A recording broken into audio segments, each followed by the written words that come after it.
So hey, welcome. We're going to be talking about different opening traps. We're going to look through some common opening traps. I'm looking at lichess.org, and someone had posted a study called Common Opening Traps. If you want to take a look at them in more depth on your own. This was made. It's hard for me to pronounce it, but I can put the name in my description. It's like Tijilsingh. That's what it looks like. It says. He put like a list of. Looks like 59 opening traps, but we're just going to go through a few of them here. The first one being, we're going to be looking at the fishing pole trap. And it starts with e4. Hold on, let me turn the sound off my phone.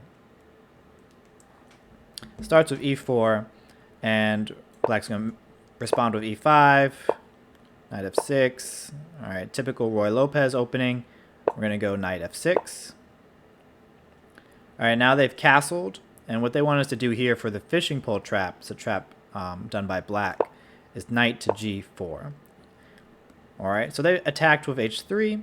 And if at any point during this video, if you want to pause and try to figure out what the next move would be, or if you remember these traps and you're just trying to recall them again, of course you can pause them and try to guess the next move. Here the move actually is pawn to h5, sacrificing that knight. Idea is we're trying to activate this rook, and activated a very nice open file against the castled king. And now, even though we've lost our knight, we're taking back, but also threatening a key defender, which runs away, right? Now that that knight is gone, he's not guarding these squares. So we're going to play queen to h4, creating a battery ram against the king. Now, if you notice here, if we come down here right now, it's just going to be check. He's offered himself some lift. So if we come down here, either check will allow him to run away. Still would be very good for black, but if you want to pause the video here, try to find the best move instead. Okay, best move is to place the pawn here, guarding these squares. Now he's offering his rook, trying to giving back material. We could take here, fork the king and knight, and just keep going and keep our winning advantage. But however, there's a better move, which would be checkmate. All right. Now, I like to look at... Like, it's cool to see that that's the fishing pole trap.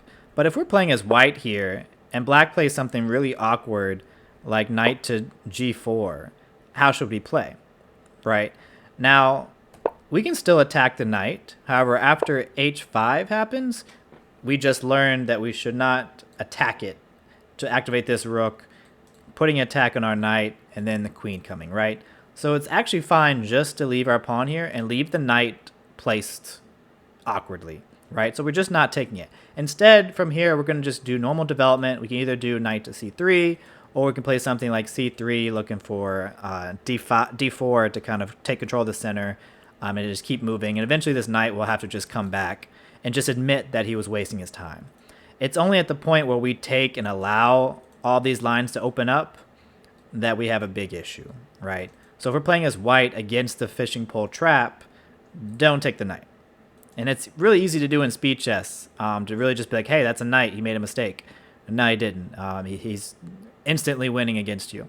So keep that in mind. If you want to play that in speed chess, I mean, I'm all for it, for playing quick traps like this. But in regular games, longer games like 10 minutes or more, I'd be wary about doing so. Even if they haven't seen the trap before, they might just decide not to take it because they can see the danger of all this happening. Right, and now you're just putting yourself in a bad position. So for me, traps are for speed chess.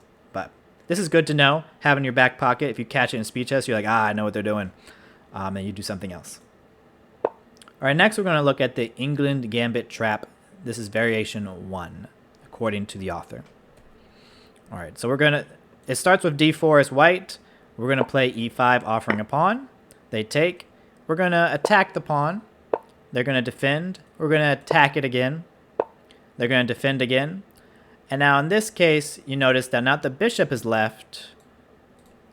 b2 is not protected. And we have attack against the king and the bishop at the same time. So it's kind of like a triple attack because we were attacking the king, bishop, and the b2 square. Right? Oops. Sorry about that. Now, he moved the queen up to protect the bishop and to stop the check, but did not protect b2. Now, the queen is defending the rook, kind of like through like some kind of x-ray vision, because if we take the rook, the queen will take us. We don't want that. But if you want to pause the video and try to find the best move for black, and actually the winning move for black also, All right, assuming you've already done that, we're going to play bishop to b4, pinning the queen to the king, and there's nothing they can do about it. If they take the bishop, we take back. If they do anything else, we just take the queen, right? And that's the Englund Gambit Trap variation 1. Now let's look at the second one. There's 3 of these that they mentioned. Again, we're going to play against d4, we're going to play e5. Knight to c6, attacking the pawn. Attacking the pawn twice. They defend again. Again, we have our same idea of queen to b4. Now instead, they bring their bishop back. We're still going to take this pawn. Now, same idea, but with the bishop this time, protecting the rook and attacking our queen, trying to gain a tempo. But we still play bishop to b4 anyway.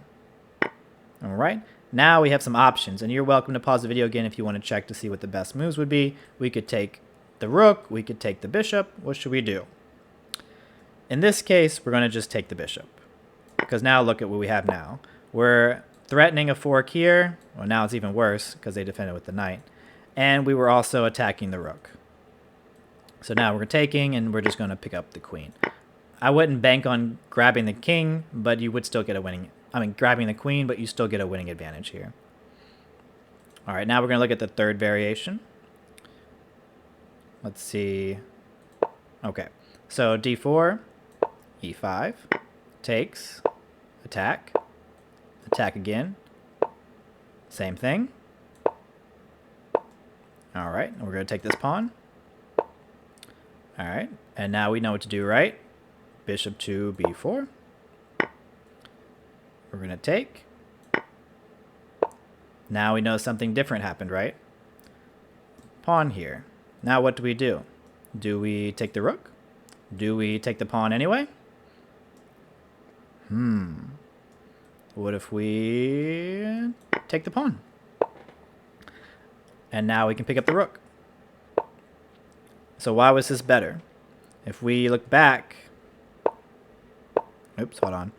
I need to get back to the analysis board. Give me a second. If we look back, now not only are we picking up the rook, the king cannot castle anymore because the king has moved, and you picked up the pawn. Had we had just taken the rook, now we're giving the king some time to consolidate and castle and get out of danger. Still winning for black, but even though we found a good move, as you know the saying goes, look for a better one, right? So in this case, not only did we just stop him from castling, we picked up a pawn instead of taking the rook first. Castling rights are gone, pick up the rook, and we're just sitting well, and it'll be easy to transition to a win from here. All right, and let's look at one more. This one's going to be the King's Gambit trap for black.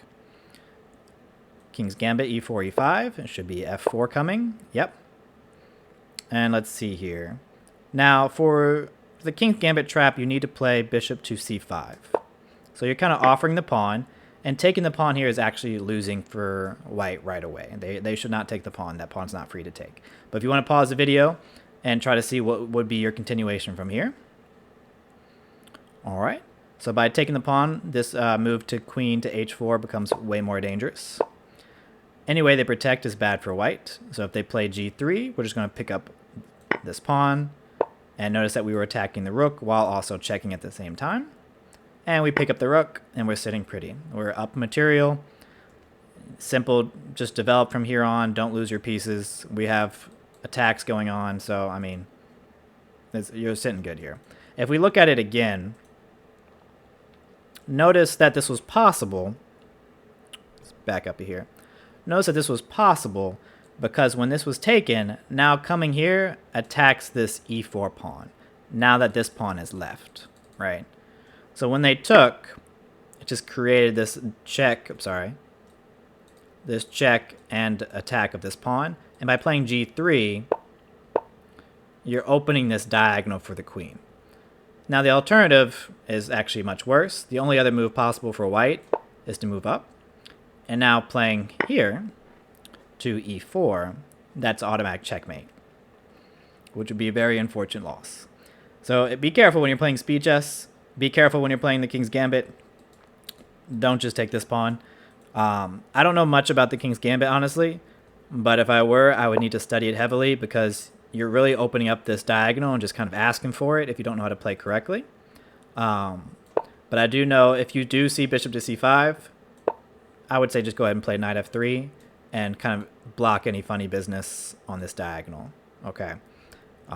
As far as the follow-up with that, you have to do your own studies to find out. But this is an interesting trap to play if you're playing as black and you face the King's Gambit. Who knows? All right, so that's it for me today. If you have any questions, feel free to leave a comment below. We have our Discord chess club, which is also in the description below. Y'all take care. Bye.